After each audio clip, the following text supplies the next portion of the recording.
estou numa série de mensagens esse mês sobre você tem uma escolha. E eu quero continuar trabalhando esse tema com vocês. Vocês têm uma escolha, amém? Olha para o seu irmão e fala: você sempre terá uma escolha. Glória a Deus. Abra sua Bíblia comigo no livro de Efésios capítulo 2, verso 10. Efésios 2, 10.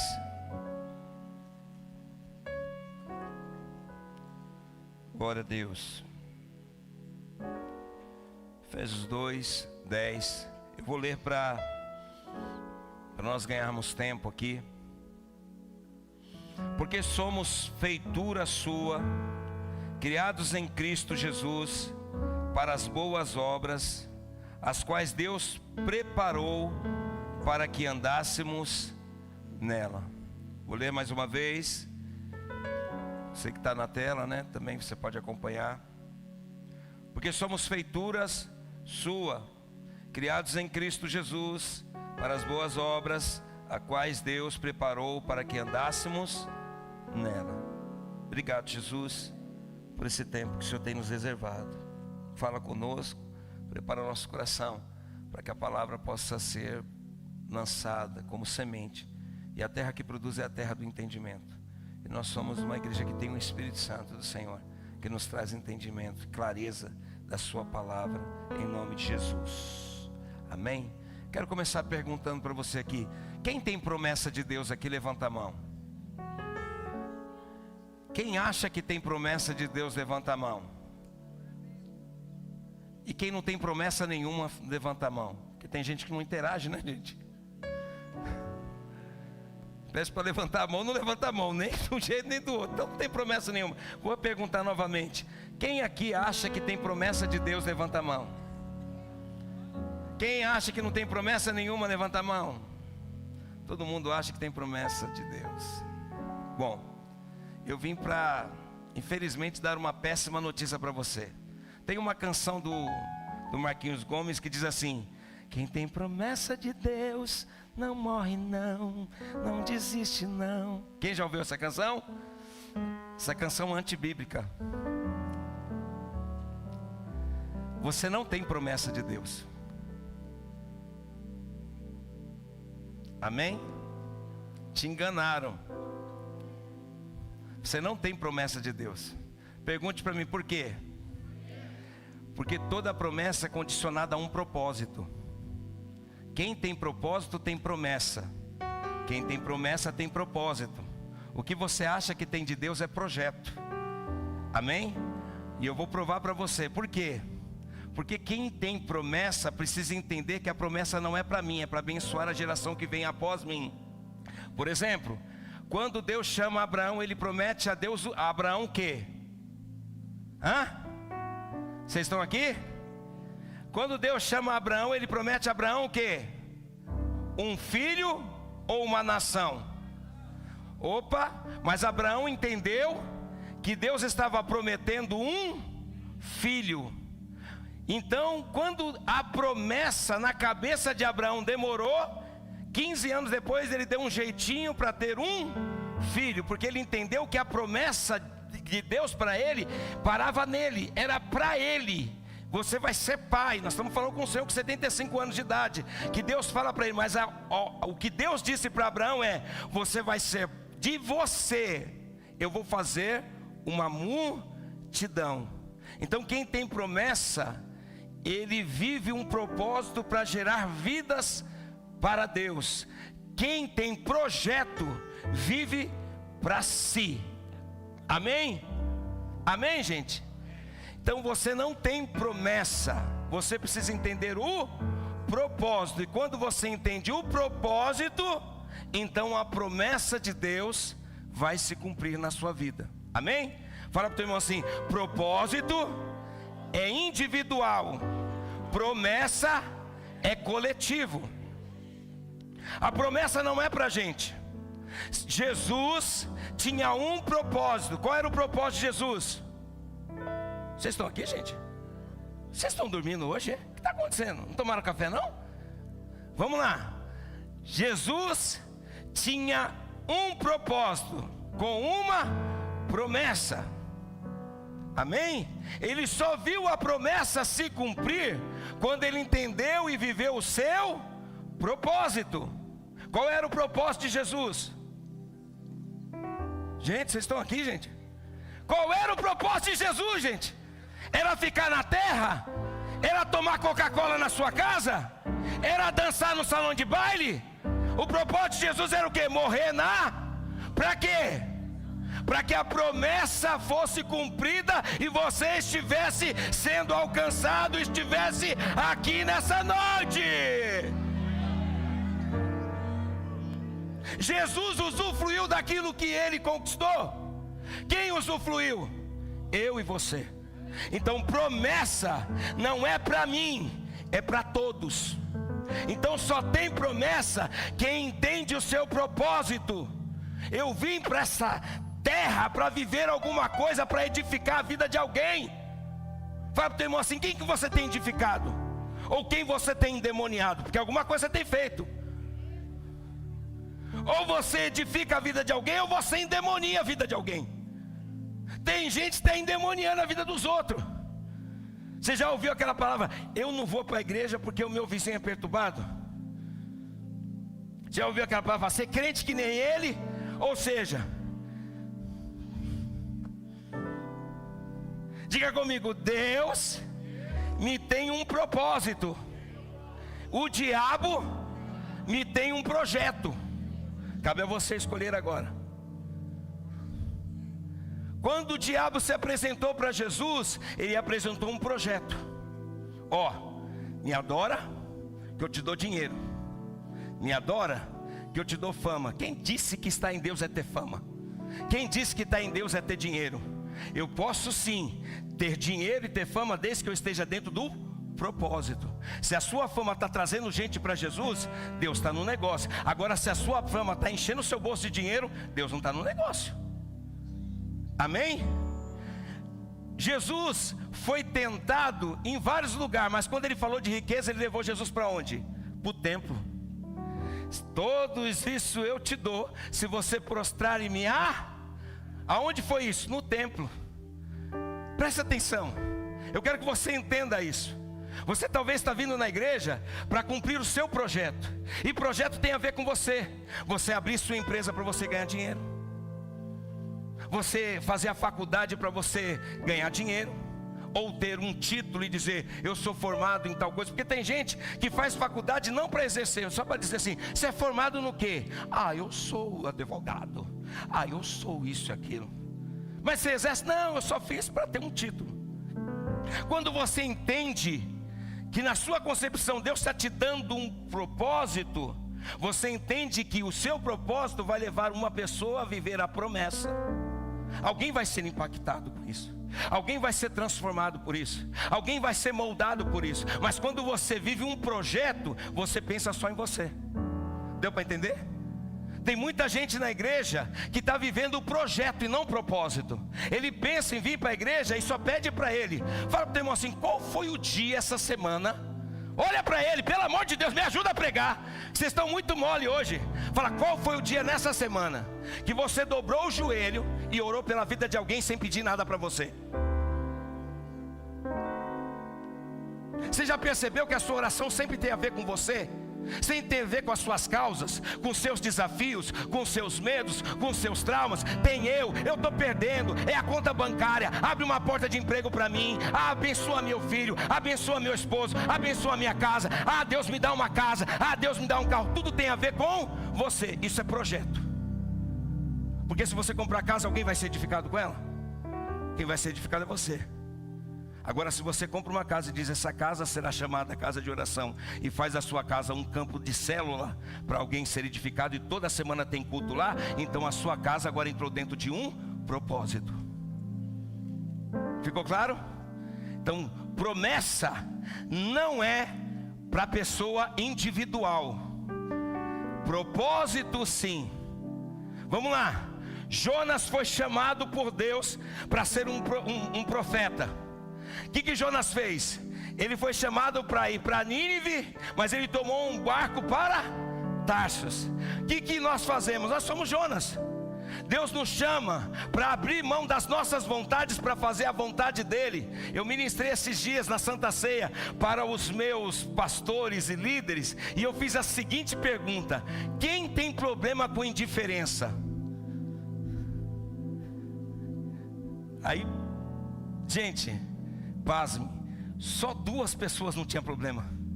O restante tinha tudo problema com indiferença. O que é indiferença? Indiferença é eu não estar nem aí para o problema dos outros, eu só penso em mim. Eu venho no culto, eu não me dou com ninguém, eu não me preocupo com ninguém. Deixa eu te falar algo para você. Você que está dizendo, está pregando, está fazendo isso. Querido, você não pode falar de ninguém se você não se preocupa com ninguém. Se você é uma pedra de tropeço na vida dos outros. Porque a vida com propósito não tira ninguém da igreja, mas atrai as pessoas para a igreja. Amém? Então você não está dentro do propósito, está no propósito de Satanás. Porque o propósito de Deus, fala para o teu irmão, o propósito de Deus não fala mal do lugar que Ele estabeleceu para o nome dEle ser glorificado. Quem fala mal da igreja nunca entendeu o propósito, está no meio da igreja como Satanás. Amém? Querido, tem várias igrejas aqui, não tem? Querido, você tem a obrigação e pode escolher qualquer uma, mas escolha e viva bem naquele lugar e faça a vontade de Deus e cumpra o propósito de Deus, mas não fica dentro da igreja falando mal da igreja. Amém? Vamos voltar aqui. Jonas foi para aonde? Foi para Nínive ou foi para Tarsis? Por que ele não foi para Nínive? Porque ele achou que Nínive não era justo ser salva. Ele sabia que Deus era Deus misericordioso. Então quantas das vezes a gente está dentro da igreja julgando quem merece e quem não merece receber alguma coisa? Pessoas que pensam dessa forma é pessoas que estão vivendo projetos, não propósito. Porque o meu pai, o seu pai é um pai abundante e misericordioso. Ele não abençoa seu filho medido pela aquilo que o filho dá, ele abençoa pelo aquilo que ele ama. Às vezes o filho não merece, talvez você na sua concepção merece, e Deus dá para aquele que não merece, para tratar aquele que acha que merece alguma. Então fala para o teu irmão assim: quando você achar que não merece nada, então Deus vai te dar tudo. Mas enquanto você achar que merece alguma coisa, Deus não vai te dar nada. Porque a gente acha, eu nasci na igreja, eu não pego, eu não mato, eu não roubo. Mas você traz alguém para a igreja? Você edifica a vida de alguém? O que você faz? Por exemplo, alguém que está dentro do propósito não abre uma empresa para ganhar dinheiro, ele abre uma empresa para abençoar famílias. Porque quem abre empresa para ganhar dinheiro, só ele quer ficar rico e o funcionário que se lasque. Tem muito crente que é um Satanás como patrão. Você que pega Uber, vou falar porque o Espírito Santo está mandando falar. Respeita o Uber que você pega. Ele não é teu empregado. Ele está trabalhando para ganhar o seu pão de cada dia. Você não está fazendo misericórdia, você está pagando pelo serviço. Então pague e fique quieto. Porque se você não sabe honrar o carro dos outros, Deus nunca vai te dar um carro.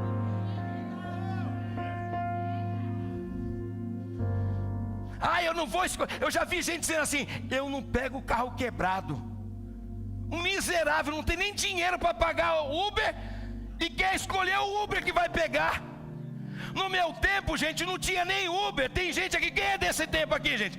Era andar 6 quilômetros. Quem morava lá no Cambiri tinha que vir na sola até o centro de Ferraz. Quem morava no Margarida. Hoje, essa geração Nutella, eu vou pegar o Uber, mas eu quero o Black.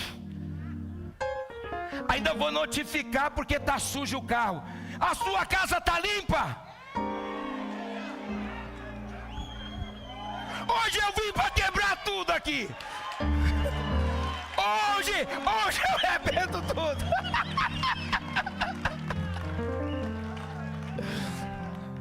Você tem que chegar lá e ser bênção. Às vezes o cara está depressivo, trabalhou o dia todo, 12 horas dirigindo, está estressado. Aí o cliente entra dentro do carro e fica reclamando, brigando com o Uber. Depois quero ver o Uber chegar aqui na igreja e ver você aqui.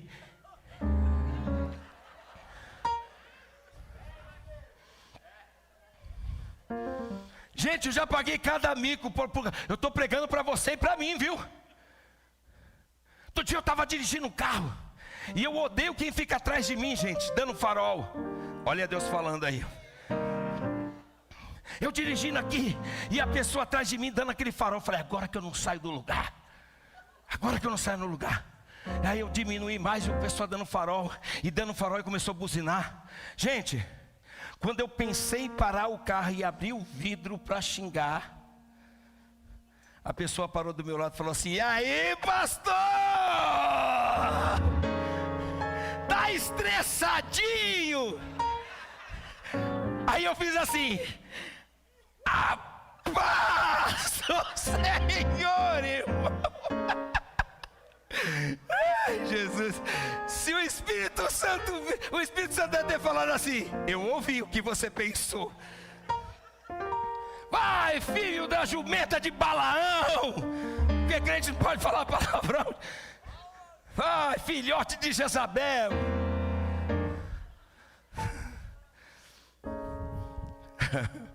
Você tem que entender o seguinte: que você foi colocado aqui. A sua vida não tem a ver com bens materiais.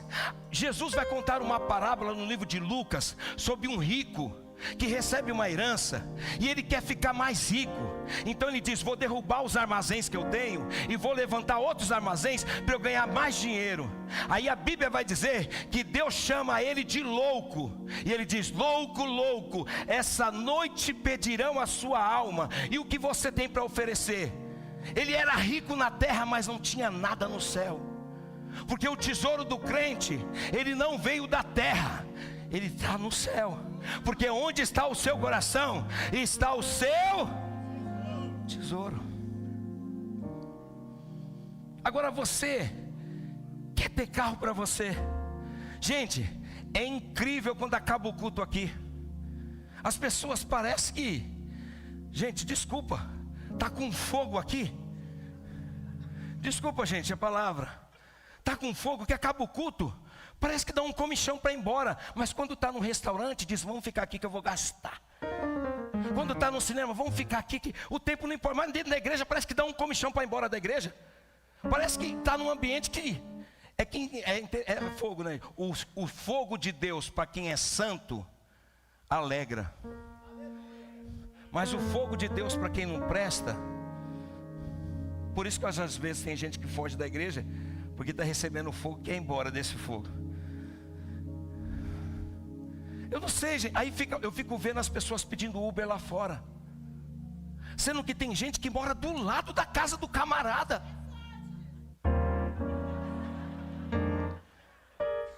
Aí vem com a chave. Apóstolo, eu quero contar uma vitória. O que foi? A bênção que Deus me deu, a chave do carro. Eu queria que Deus me desse autoridade para orar por você. Senhor, Ele está te agradecendo e dizendo que esse carro foi o Senhor que deu. Se Ele a partir de hoje não der carona para ninguém, que esse carro quebre no meio do caminho. Acabou, ninguém vai consagrar a chave, ninguém vai fazer mais nada. A gente está vivendo um propósito, pensando um projeto, pensando que é Deus, é um projeto nosso. A gente quer fazer faculdade, a gente quer carro, a gente quer casa, a gente quer pra gente, mas a gente não pensa em mudar a vida de ninguém, impactar a vida de ninguém, transformar a vida de ninguém. Deus nunca chamou ninguém para viver projeto pessoal. Todos que Deus chamou para fazer um propósito e alcançar uma promessa. Jesus foi assim. Qual era o propósito de Jesus à cruz? Qual era a promessa? Salvação de toda a humanidade. Qual era o projeto de Abraão? O projeto de Abraão era ser pai, mas o propósito de Deus era que ele fosse uma referência para uma geração. Até hoje se fala dos filhos de Abraão. Propósito tem a ver com as pessoas que vão passar pela minha vida. Que a sua empresa tenha propósito. Se eu enricar, cada funcionário meu tem que enricar junto. Se você comprou um carro, teu funcionário também tem que ter carro.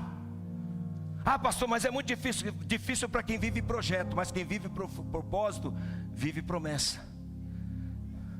Porque o segredo de Deus não é receber, o segredo de Deus é dar. Está entendendo? Pergunta para Simão delicadamente, com os olhos de amor, rasos d'água, e diz assim: Quantas pessoas esse ano vocês trouxe para a igreja que permaneceu?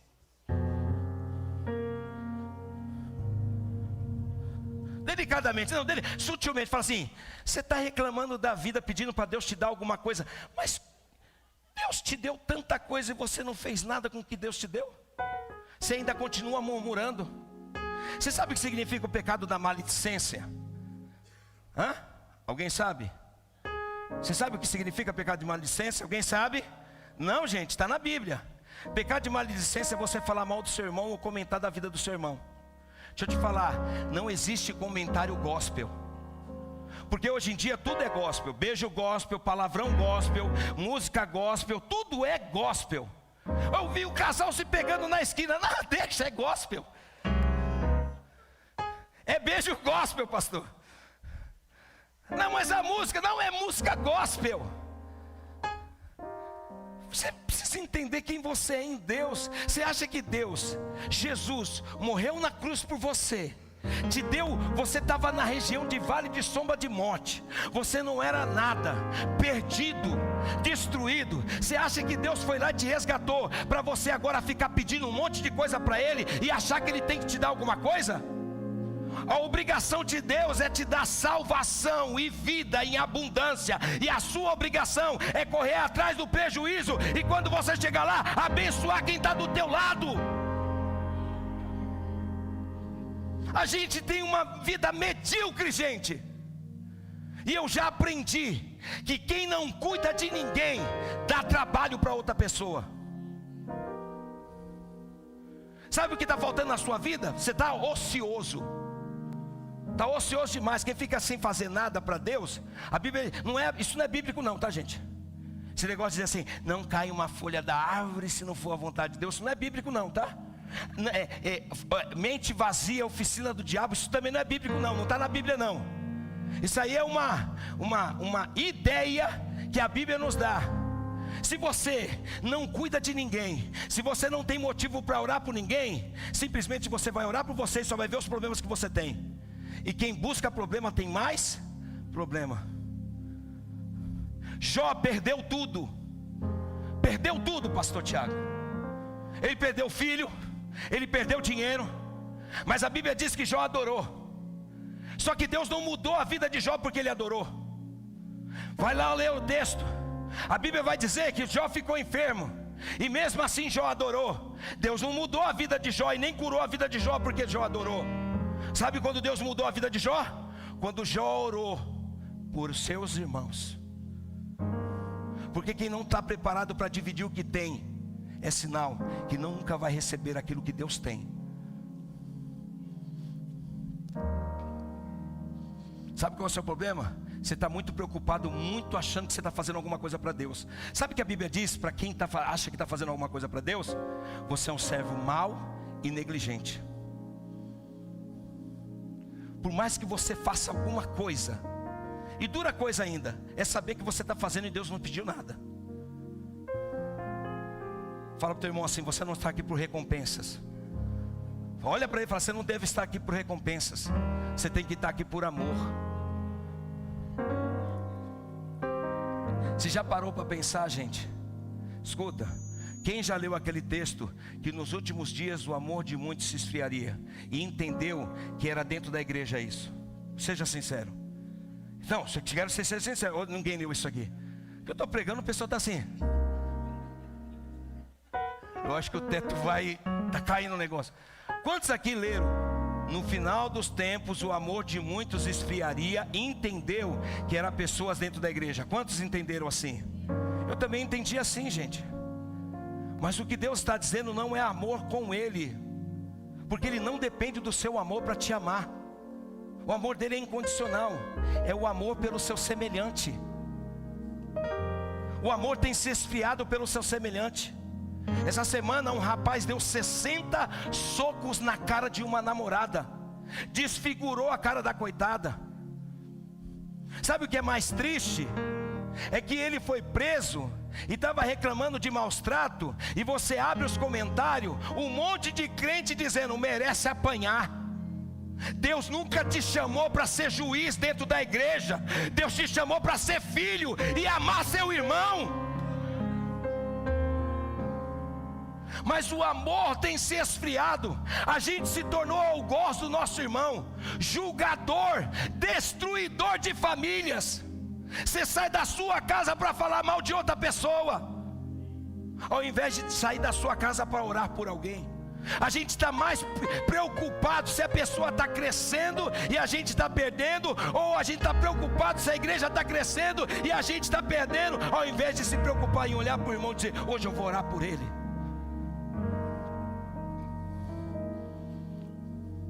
Sabe o que você está vivendo? Você não está vivendo propósito, você está vivendo projeto. Deixa eu te dar aqui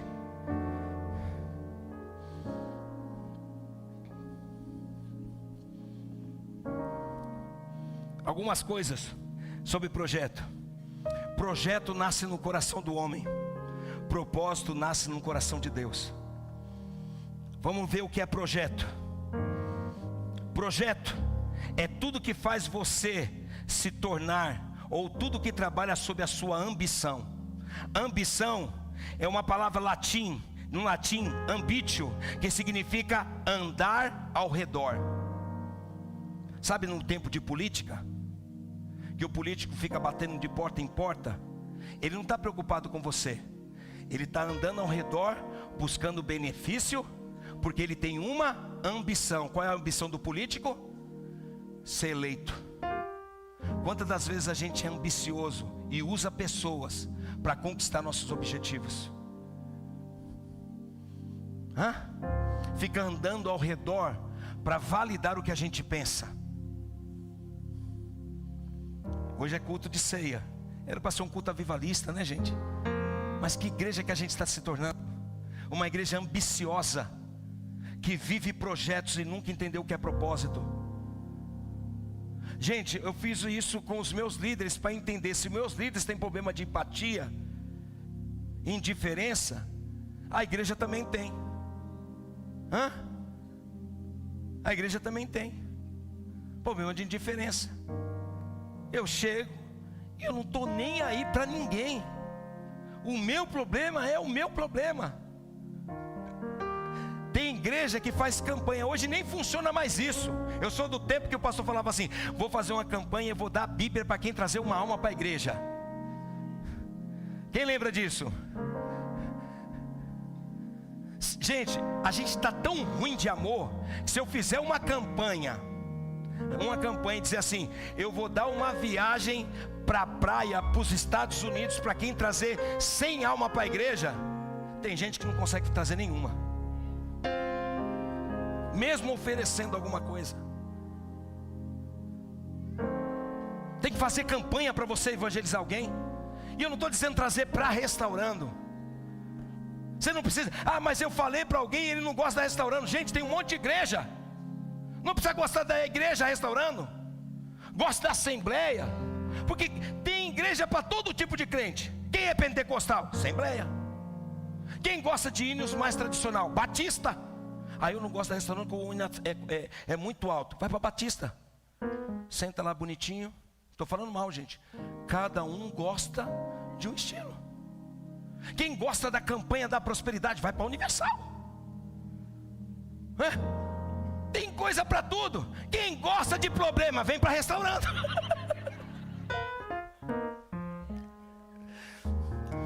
Quem gosta de confusão vem para restaurante. Já chegou? Estou terminando. Vocês se livraram hoje, hein? Vocês se livraram que eu vou ter que terminar com uma palavra. Mas só qual é o nosso problema? A gente vem para a igreja todos os dias, tem contato com pessoas todos os dias, mas a gente não gasta uma hora para ministrar a vida de uma pessoa, para falar o quanto Jesus é importante na vida de alguém. Aí é responsabilidade do evangelismo. Todo mundo é evangelista, porque a ordem de Jesus em Mateus 28 é: ide, pregai o evangelho e fazei discípulo. Deixa eu te perguntar: quem hoje você está discipulando? Como que você tem coragem de pedir para Deus algo para você, se você não entendeu nenhum propósito que você está fazendo dentro da igreja? Deixa eu te falar uma coisa: Isso aqui vai ficar. Isso aqui vai ficar. Isso aqui vai ficar. A igreja não depende de bateria, de microfone, de estrutura. Se não tiver microfone e bateria, tem a rua, tem o altar, tem qualquer lugar. Eu lembro da Emei, sempre McPhail, que é a fundadora da igreja quadrangular. Ela, como começou a igreja, sabe o que ela fazia? Ela estava pregando num lugar onde tinha muito famoso, e a igreja não enchia. Sabe o que ela fez? Ela pegou uma caixa de feira, foi no meio da praça, subiu na caixa de feira e ficou parada que nem uma estátua. Aí todo mundo ficou espantado. Quem estava dentro da igreja saiu para fora. Ela ficou parada. Primeiro evangelismo dela, ficou parada. Todo mundo olhando. O que aconteceu com essa mulher? Endoidou. Daqui a pouco ela desceu da caixa de feira e correu para dentro da igreja. Todo mundo falou, aconteceu alguma coisa. Todo mundo correu para dentro da igreja. Quando entrou, todo mundo dentro da igreja, ela fechou as portas e falou, agora eu vou pregar a palavra para vocês. E a igreja quadrangular é uma das maiores igrejas que tem mundialmente. Porque uma mulher decidiu abrir mão da sua vontade para viver o propósito de Deus e impactar multidões. Vontade não tem a ver com o propósito, não tem a ver com a sua vontade. Às vezes o propósito de Deus vai doer. Você vai ter que perder tudo para viver o propósito de Deus. Querido, o propósito de Deus não vem trazer paz. O propósito de Deus vem para trazer guerra interior dentro de você.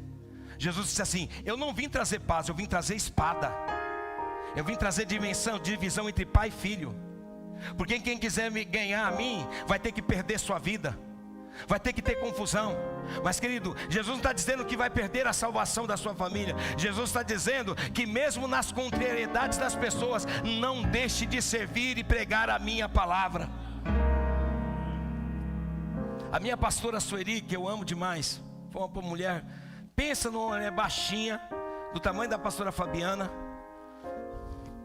mas gente, com autoridade. Ela era violenta, chegou? Acabou, gente, acabou. Acabou. Vamos se colocar de pé.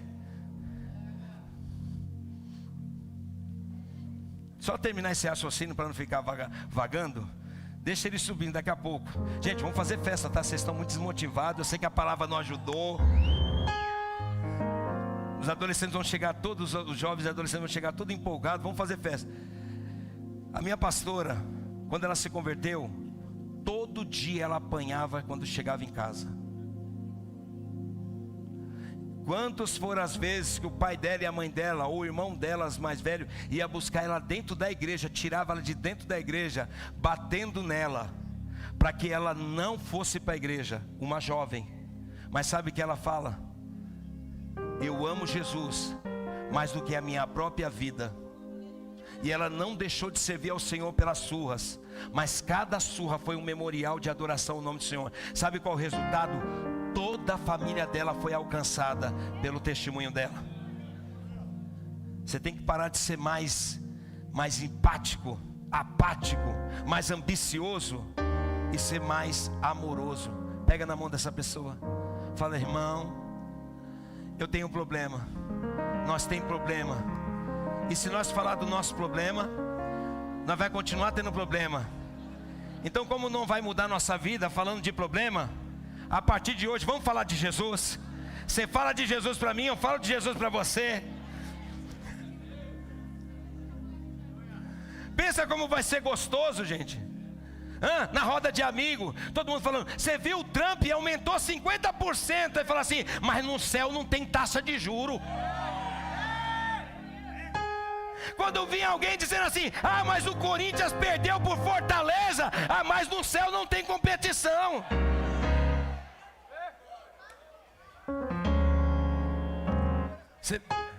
Você vê que os corintianos ficam enfesados na hora aqui. Fica endemoniado. Se eu levantar a mão aqui, cai alguns corintianos.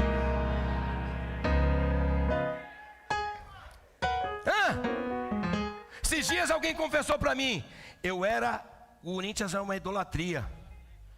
Orai por nós, Corinthians. Tem muito crente assim.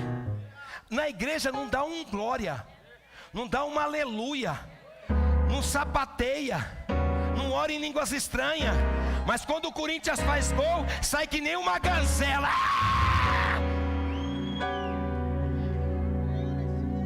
Não é? Corinthians.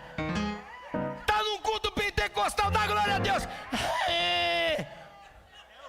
Eu profetizo uma geração de alucinados por Jesus, doidos, loucos, chapado.